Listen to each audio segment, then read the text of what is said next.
સ્વામી emotion પર control કેવી રીતે લેવો? હું ગીતાની જ એક વાત કરું તમને. અર્જુનને બીજા અધ્યાયના પહેલા શ્લોકમાં કૃષ્ણએ એમને જોયો, અને એનું વર્ણન થાય છે. એનું વર્ણન 3 રીતે કર્યું છે. તમ તથા કૃપયા વિષ્ટમ અશ્રુપૂર્ણા કુલેક્ષણમ વિષિદંતમ ઇદમ વાક્ય ઉવાચ મધુસૂદના.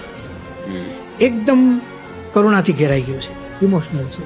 એના આંખમાંથી પાણી ચાલ્યા જાય છે. અને વિષિદંતમ એના મનમાં દુઃખ છે.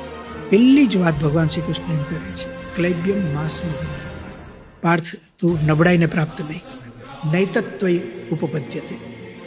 આ તને શોભતું નથી. એ જે છે ને તને, એ તનેમાં એક આખી પોસિબિલિટી દેખાય છે ભગવાન કૃષ્ણને. પોટેન્શિયલ કહીએ ને, અર્જુન રડે છે ને એ પોટેન્શિયલ નથી એનું, એ તો પરિસ્થિતિ છે. આપણે પરિસ્થિતિઓ જોઈને લોકો ઉપર બ્લેમ કરી દઈએ છીએ કે આવો છે ને આવો છે ને, આટલું જ કરી શકશે. અને ભગવાન શ્રી કૃષ્ણ તને કે છે ને, એમાં આખું અર્જુનનું ચિત્ર એમના મનમાં તો જુદું જ છે. આ તો ઠીક છે, વચ્ચે કંઈક આવી ગયું, નહીં તો તોય તને આ શોભતું નથી.